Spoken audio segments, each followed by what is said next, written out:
Are you looking to stay ahead of the curve in the latest trends in enterprise tech? Look no further than the Breaking Analysis podcast with Dave Vellante. This data-driven program dives into the most important topics facing the enterprise tech industry today. With a data-first approach that leverages ETR's renowned surveys of IT decision-makers and insight from the CUBE community, Breaking Analysis delivers in-depth research on the most important topics facing technologists and IT buyers. Whether you're a business leader, an IT professional, investor, or just an avid follower of the industry, this podcast is a must-listen. Just search Breaking Analysis Podcast wherever you get your podcast and tune in today to stay ahead of the game in enterprise tech. Cloudcast Media presents from the massive studios in Raleigh, North Carolina. This is the Cloudcast with Aaron Delp and Brian Gracely, bringing you the best of cloud computing from around the world. Good morning, good evening, wherever you are, and welcome back to the Cloudcast. We are coming to you live from the massive Cloudcast studios here in Raleigh, North Carolina. 2024 is upon us. First Sunday perspective of the year. Excited to be back with all of you, and hope everybody's doing well. Hope everybody's starting to get back to work, starting to kind of recover from the holidays. Hope you had a good holiday season, had a good break, got to spend some time with friends and family, got to do some things that were outside of the work envelope, things that we think about all the time. So I'm going to dive into something that kind of, if you listen to the shows towards the end of last year, sort of last month or so, month and a half or so, I did a series of shows on kind of the three stages of cloud computing, or the three eras that got us to cloud computing and sort of through where we are in cloud computing. We went from kind of the dot-com bubble, we went through the financial bubble, then we went through, kind of getting us to where we are today. And one of the things that really dawned on me as I was thinking through those, and I was kind of going back through history and going back and trying to connect the dots. And then also as Aaron and I were doing some of the, year-end shows and thinking about, kind of the trends that we were seeing, the revenue trends, the, AWS reInvent keynote, all the things that we use as sort of, little data points along the way to help us, kind of paint a bigger picture. It kind of got me thinking, we've been doing the podcast now for, I think, 13 years. I think we started in 2011. So 2024, this is our, let's call it 13th year, depending on how you count. And it really kind of got me thinking, when we first started doing the show, cloud computing was a very different concept. It was a very different way of thinking about delivering technology to the business, right? It wasn't necessarily new technology per se, right? We were still talking about compute and storage and networking, but it was a very different way of delivering what we were doing. And it really was addressing this sort of pain point that we had, in the marketplace, in which businesses were realizing that so much of what their future was going to look like was going to be tied to technology, whether it was a new application, an interface for interacting with customers, how you dealt with data, large amounts of data to make decisions, how you were interacting with your partners in your marketplaces, all those types of things. And in essence, the business was saying our previous delivery system wasn't fast enough, wasn't scalable enough, wasn't flexible enough, didn't give us enough room for experimentation. And that really defined what the cloud was, right? On-demand pricing, on-demand resources, somebody else manages some aspect of it for you, API access to systems, this sort of wide breadth of different levels of services, IaaS, PaaS, and SaaS, and so forth. And as I was sort of thinking through this stuff for the last quarter or so, we really kind of got to thinking, and Aaron and I talked about this a little bit behind the scenes, we really started to wonder, has cloud become, in essence, a feature, as opposed to, being distinctly this unique system, this very different system? Has the rest of the marketplace and the rest of the capabilities that are available to companies and to end users and technologists and engineers, is cloud now just a feature of the system? And I kind of want to explore that idea, that question, in the broader show today. So I'm going to dig into that after the break. Today's show is sponsored by Datadog, a scalable, full-stack monitoring platform. Datadog synthetic monitoring enables you to detect front-end errors and performance errors by analyzing user sessions and receiving actionable alerts. API tests help you detect and debug user-facing issues in critical endpoints and applications. Build and deploy self-maintaining browser tests to simulate user journeys from global locations. Start proactively monitoring your user experience today with a free 14-day trial of Datadog by visiting datadog.com/frontend-cloudcast. That's datadog.com/frontend-cloudcast. And we're back. And as I mentioned at the top of the show, I want to dig into this question that I guess has a kind of a big ramification as far as the Cloudcast goes, since cloud is in our name and cloud has been sort of the thing that we've talked about for, again, since 2011, all aspects of it, all different variations of it from a financial perspective, a technology perspective, the market dynamics, the competition of the marketplace, all those sorts of things. And we really kind of have been thinking about, what if the cloud is no longer this uniquely distinct thing, right? Where we say, hey, what Amazon does or AWS does is so distinctly different than the rest of the IT marketplace. And obviously, we've seen that evolution over time. We've seen other, large cloud providers emerge, whether it's Microsoft or Google or Oracle or Alibaba or, whoever it might be, DigitalOcean, whatever. So we have seen that evolution happen from there is sort of, one thing that is the cloud, which AWS sort of originated, kind of a next generation of where we were from hosting providers, the Rackspaces and the Linodes of the world and all those sort of things. But, what they did was really, again, as I mentioned at the top of the show, really kind of take this intersection of a business pain point, a business shift in terms of technology is the front door of your business. It is the way that you interact with everything in your business, and marry it with this pain point that kind of old guard or legacy IT systems weren't designed for that type of flexibility. And we've evolved over the last decade plus to where people have come to expect a lot of those things from their systems, but they've come to expect them both from the cloud providers, but they've also come to expect them from their internal IT groups, right? The internal IT groups didn't just kind of roll over and die. They didn't just completely go away, right? Keep in mind, as much as we talk about the three big cloud providers, at the end of the day, they're still only doing, let's call it $200 billion roughly in revenue. And the entire IT industry is north of $3 trillion, right? So, let's call it at best less than 10% is in the cloud. And granted, there's probably some other bleed over into SaaS services and other sorts of stuff. So maybe call it 25% or something like that.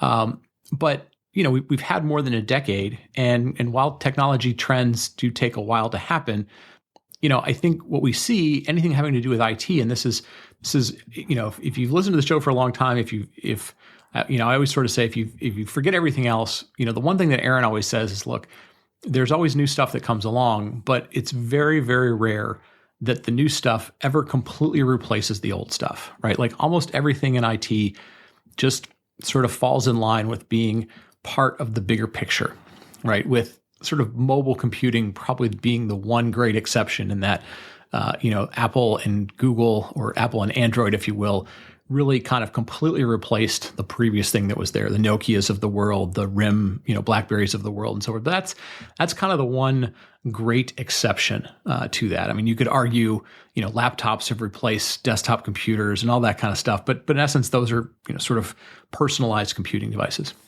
So, but as we think about cloud computing, we've kind of had the initial, this is really different. There are going to be new businesses that are going to be built that could do stuff because they could take advantage of the characteristics of cloud computing, not just because it was AWS, but because of the characteristics of cloud computing. They could build a business in which the technology they use to support it could be more scalable, could be more experimental, could be more pay as you go and all those sort of things. But what we've also seen over the last decade or so is a whole slew of kind of add-on things that have happened that I think going forward are just going to become the natural parts of what we expect. I'm going to go back to sort of calling it IT again, right? Or, technology. And maybe we need sort of a new word or a new evolutionary word to where, again, cloud computing doesn't necessarily just mean the definition of what AWS does, but it means, kind of everything. And that's to a certain extent how we've treated the podcast over the last decade or so is, we never really said cloud computing was what AWS says it is. We said, hey, it's all these things that make up, everything from technologies that are there, the way that they're delivered, the way that organizations are designed and built to adapt to that, how the technology is built, whether it's proprietary or open source. We've tried to kind of cover all those things.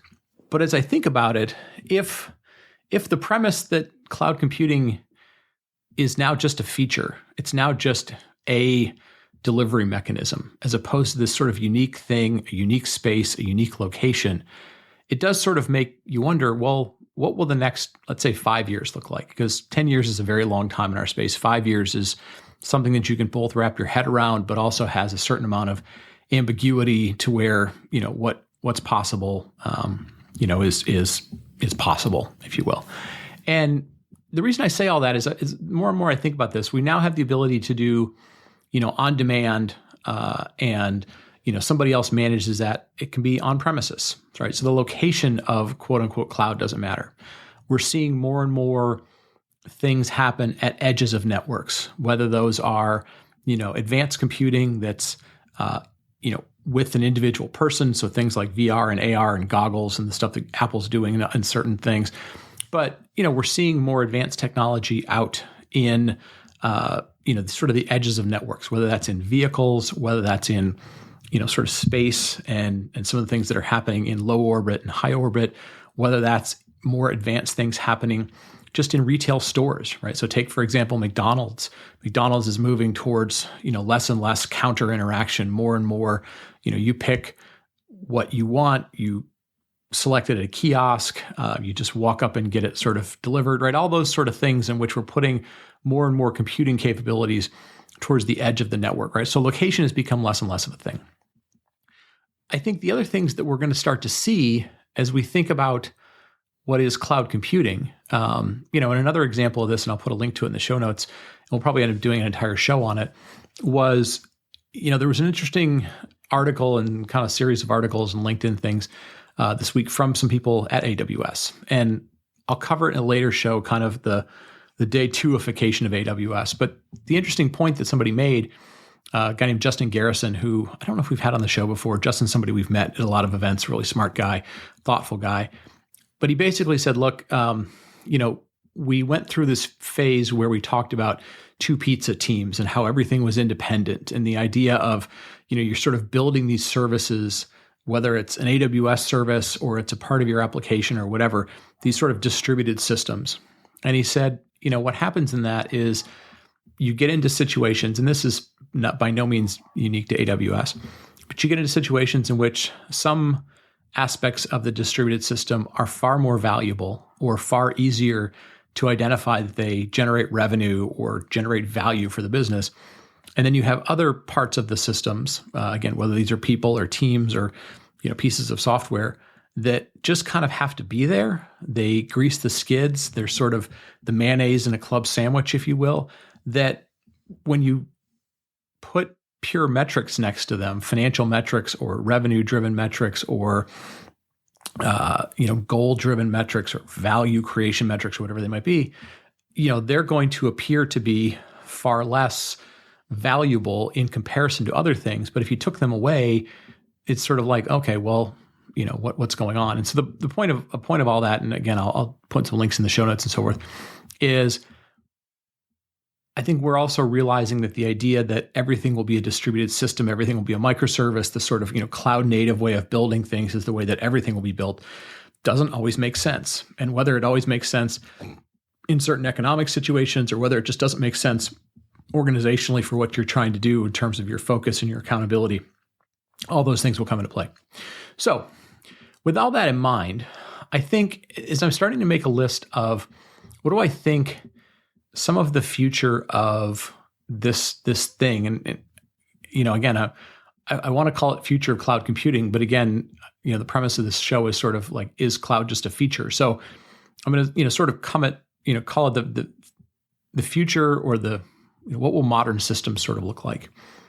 And I think to a certain extent, a lot of this stuff, as I think about it, kind of follows my tongue-in-cheek thing that I often call Gracely's theorem or Gracely's paradigm. I guess I call it Gracely's theorem. And what that basically says is that, 99% of things aren't new. They appear to be new. We market them as new. But most ideas aren't new, especially in technology. It's very rare that we have anything that's really, really new. what they are is really just, it's an old idea that maybe we gave up on or we saw the beginning of, and it didn't necessarily come to full fruition.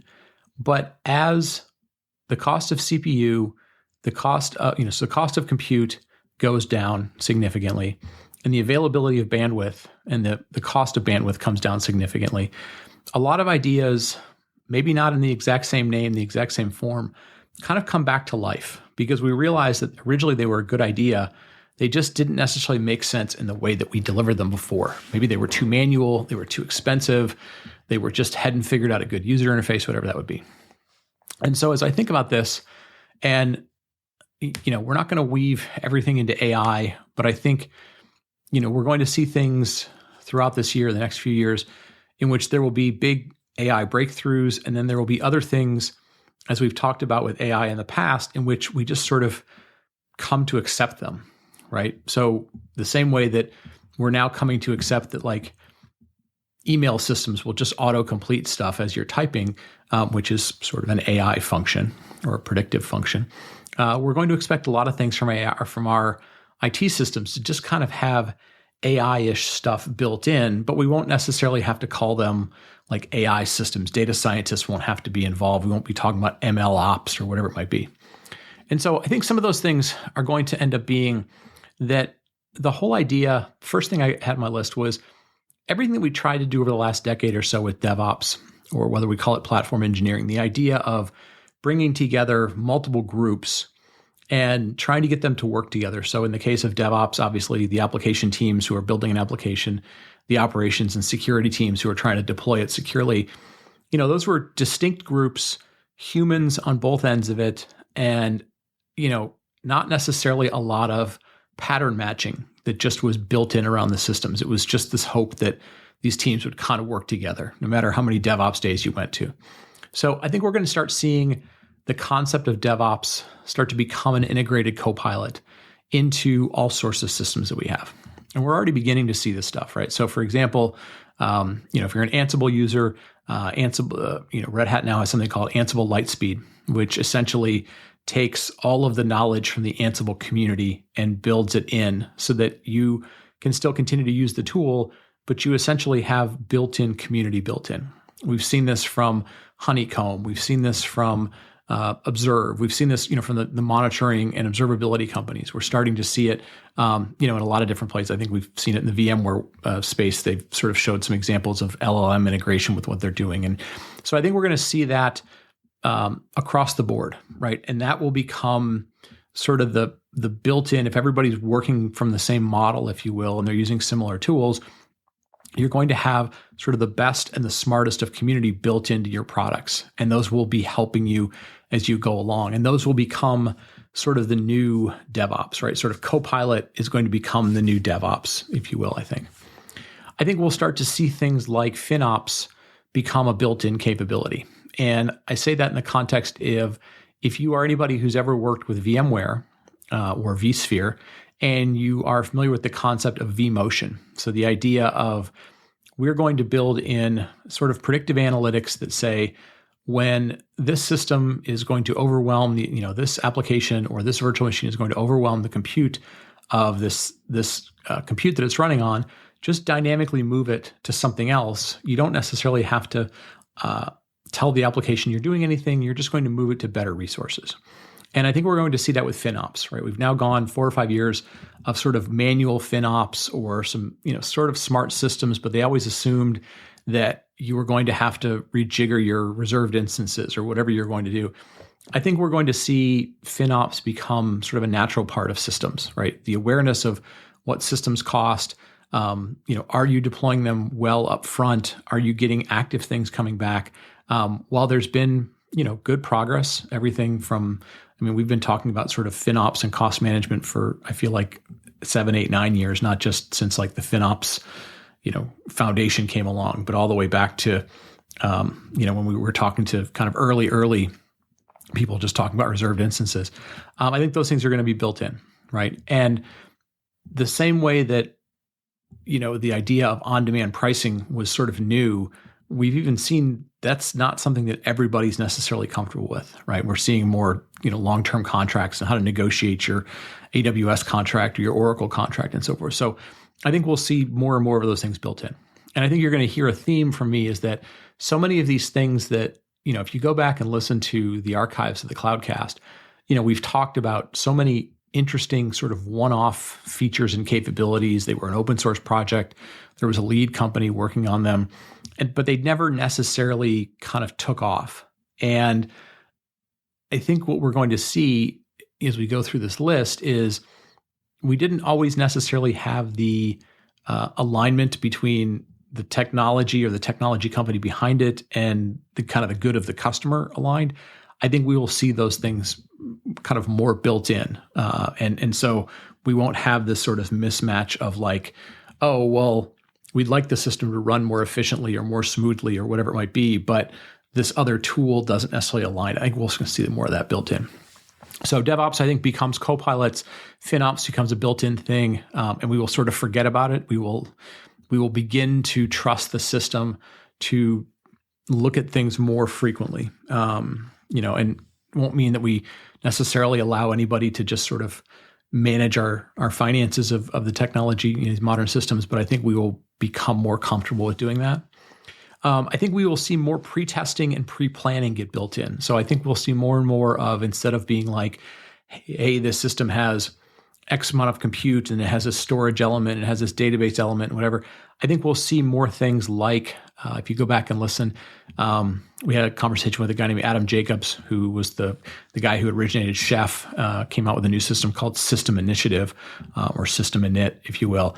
In essence, the whole idea behind that system is like, why wouldn't you kind of build the system, if you will, in a pre-tested environment, sort of put it into the system in software, allow the system to emulate what the real world will look like, allow it to create scenarios and tell you where it's going to work well, where it's going to have failures, and then build those ahead of time. So I think we're going to see much more pre-testing, pre-planning.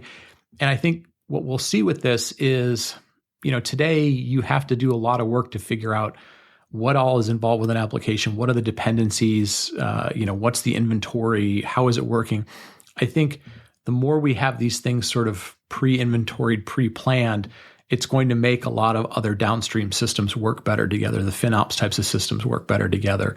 The chaos engineering type of capabilities become sort of built in.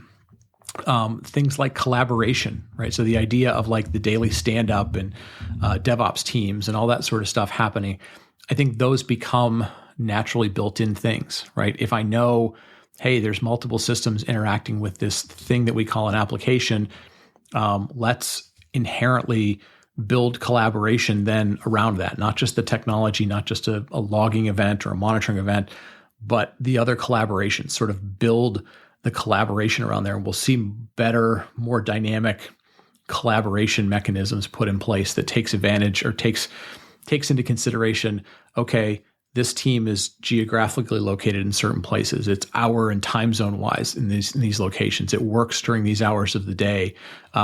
These types of things need to be, a Zoom call. Things need to just be a Slack message. I think we'll see much more intelligence of that built in, not as individual standalone kind of products and so forth, but of, starting with, I've sort of pre-planned some of these things, and the downstream trickle of that impacts, many, many more things around that.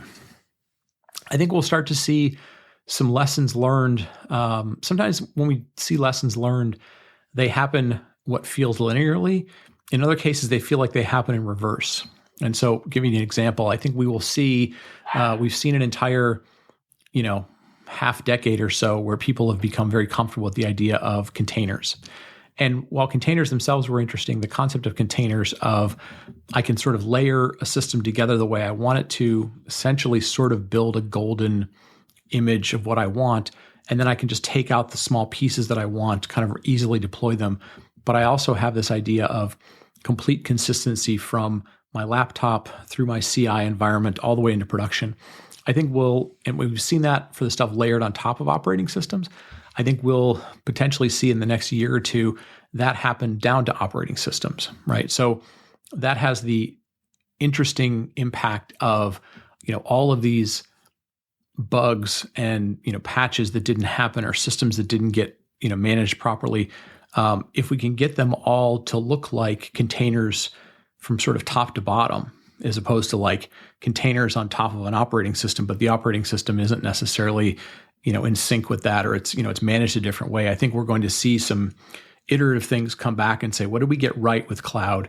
Let's see if that works its way down throughout the entire stack, not just in parts of the stack, right? So, how Kubernetes, for example, does deterministic things, how containers are sort of this layered system of deployment.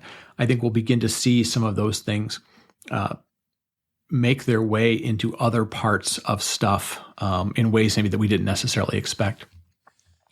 I think we'll start to see upgrades built in. I think upgrades will, not only just be like a point in time thing, but I think we will see an awareness of the complexities of systems and what those upgrades need to look like. So for example, for anybody who's followed kind of any of the open source projects, for example, CNCF projects, we have this problem of, Kubernetes comes out every 3 or 4 months, but maybe, FluentD comes out every 2 months, and maybe the runtime, like, Cryo or Docker comes out every 2 months, and this other one comes out. I think we're going to see systems that become much more intelligent that help with planning for upgrades, or again, just like we talked about, may just sort of upgrade the system by itself, or at least build, help as you're building those pre-planned, pre-staging, pre-testing things to say, hey, this is cool in theory, it's great on whiteboard, but here's the problems you're going to have down the road for things like upgrades, right? Like you've got so much variation of different system dependencies that you have. Maybe consider this, or maybe consider that in order to avoid, over a year, over 2 years, this much predicted downtime, right? So I think we'll see much more intelligence around not just upgrades of individual components, but upgrades of kind of entire systems. And again, this leads to, goes back to the idea that, again, 10 years ago when cloud came along, the business was like, hey, technology is going to be the face of my business. It's going to be the front door. It's going to be the trucks. It's going to be, how we interact with stuff. The systems themselves will have to become much more aware of, hey, this isn't just an interesting system and database and queue and stuff. This needs to have the idea of customer concern, customer care built in. What does that mean for upgrades and those types of things? And then I think finally, we've seen some examples of this, but I think they'll continue to improve. I'll shout out Google as being very, very good at this. GCP is very, very good at this. Things like training and docs and examples are, no longer going to be these separate systems, right? They're going to be built right into the systems, the way that we interact with them. So, as we're getting ready to pre-plan and deploy these things, or, we're beginning to use the system, examples are going to be there. Because again, the thing that we have to be aware of is we're not just, at the beginning of this learning curve, we're kind of moving into the mainstream of this. Again, we've been doing this for a decade or so, which basically means it's becoming mainstream. But that also means the level of high-level talent that's available to help with these systems isn't necessarily there in mass quantities, but it means the systems have to become more intelligent to build in these extra things, these extra make it easier capabilities, if you will, to allow a more mass audience to be part of, either helping to build or operate or whatever it is of those systems. And, so I use something like, the way that Google and GCP do some things as the beginning of what these systems could be, more intelligent types of systems. But again, trying to build them such that, if you have less skills in the workforce that you have, or you can't afford as many people, but you still want to be competitive, the systems, should be more and more intelligent. So those are sort of some of my things that I expect that we'll see as we talk about modern systems. A couple of lessons learned, and I'm going to start trying to include lessons learned in every one of the Sunday perspectives, as we evolve from this. 3 things that jump out of me. 1, 2, 3, 4 things that jump out of me. So I think, and I just sort of mentioned this, we've talked about crossing the chasm on this show numerous times. And if you've never read the book, or you've never even just sort of seen the diagram, I'll put a link to it in the show notes. It comes from a book from the 80s and 90s, and it really talks about, what happens when we move from early adopters and sort of the bleeding edge into the mainstream adoption of some sort of technology. And again, it doesn't always have to be cloud technology, but it really kind of highlights that the things that you did in the early adopter stage and the bleeding edge stage aren't necessarily the things that'll make you successful or that will make the system successful, or the winners and losers will be the same. They're very different characteristics when you start getting into the mainstream in terms of what people are doing with them, how well they're understood, what's the skill set used, how mature is the technology, all those sort of things. And I think we are very much at the stage of having crossed the chasm. Maybe it took us 8 to 10 years for what cloud computing used to be. Coming back to my original premise, we are crossing the chasm. We've crossed the chasm in terms of what the old cloud computing used to be and what the new feature of cloud computing will be. I think as I mentioned, as Aaron said, rarely does anything new completely replace the old thing. I think we're going to find that some aspects of what we called cloud computing for the last decade will continue, but many of the things that were kind of these, kind of feature-y things, kind of conceptual things that, were interesting ideas, got a little bit of buzz, got a little bit of run at one KubeCon, will sort of show their head again as they become sort of native features of platforms. And again, we don't want to treat them as individual standalone features. We want to treat them as, making the overall system better. And I think that's really important to think about. I think we will continue to see a new level of innovation happen. One of the great things that happens in our markets is, innovation rarely ever happens because of regulation or because of things trying to get put in a box. They get put in there as much as people like it or dislike it, because creativity comes when there's rewards. I think we saw, a massive boom in the use of open source over the last decade plus to sort of take us out of, unlocking innovation in new ways for technology that, was really, really interesting from both a technology unlocking perspective, from a, how to get work done using communities, using, freeness and licensing. I think we will, we've seen some bumps in that recently. We've talked about that a bunch on the show. I think we're going to see probably a new decade of creativity of what does that mean? And it might be as simple as things like, hey, it's, we're just going to come up with some new licensing things to allow people to have access to the technology, but maybe, use it in different ways than we expected. We're going to see some uniqueness in, how people go about pricing and gaining access to technology and early use and sort of adopting things that, find a better mix between sort of marketing and free tiers and open source and all that kind of stuff. But I think, innovation has always proven itself to be, part of the technology ecosystem. And I don't expect that to slow down at all.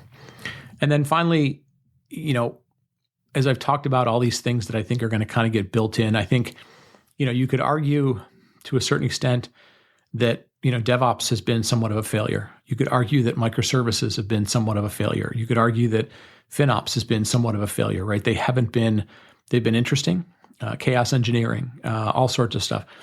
You could argue that they've been successful in showing what's possible. You could also argue that they've been failures in that, they haven't, been wildly financially successful, and in some cases, like they're still kind of unknown. But I think we have to remember that those types of failures aren't necessarily failures of bad ideas. They were, in some cases, failures of, there just wasn't the right timing, it wasn't the right context, it wasn't the right tools around it, or it wasn't the right interface, or whatever it would be. And so I think we have to remember that anything that we think of over the last decade or so that hasn't been a wild success doesn't necessarily make it a failure, but it does potentially make it something that could, kind of adopt this Gracely's theorem thing of like, the next thing that comes along that sort of looks like it won't necessarily be a brand new idea, but it might succeed because the context is different, the timing is different, the cost of compute is radically different than it was 10 years ago, or the amount of bandwidth that's available in order to do, broad communications and collaboration is different, right? So kind of keep all those things in mind as we think about, where things could go. I think we've probably seen bits and pieces of it, pictures of the future, but not always necessarily great execution of where the future is going to go. And that doesn't mean that it won't happen. It just sometimes, you've got to think differently. You've got to sort of turn the system around. You've got to flip it on its head. And oftentimes that's, the thing that will bring the right level of light and success to things. So with that, I'm going to wrap it up. Good to be back for 2024. Hope everybody's excited for 2024. The weather's starting to get a little bit warmer, so that always is nice. It's daylight's a little bit longer, not a lot, but a little bit longer. That always makes people happy. You can see a little bit more sunlight during the day. So with that, I'm going to wrap it up. Thank you all for listening. Excited about 2024. We've got a lot going on. And we'll talk to you next week. Thank you for listening to the Cloudcast. Please visit thecloudcast.net to find more shows, show notes, videos, and everything social media.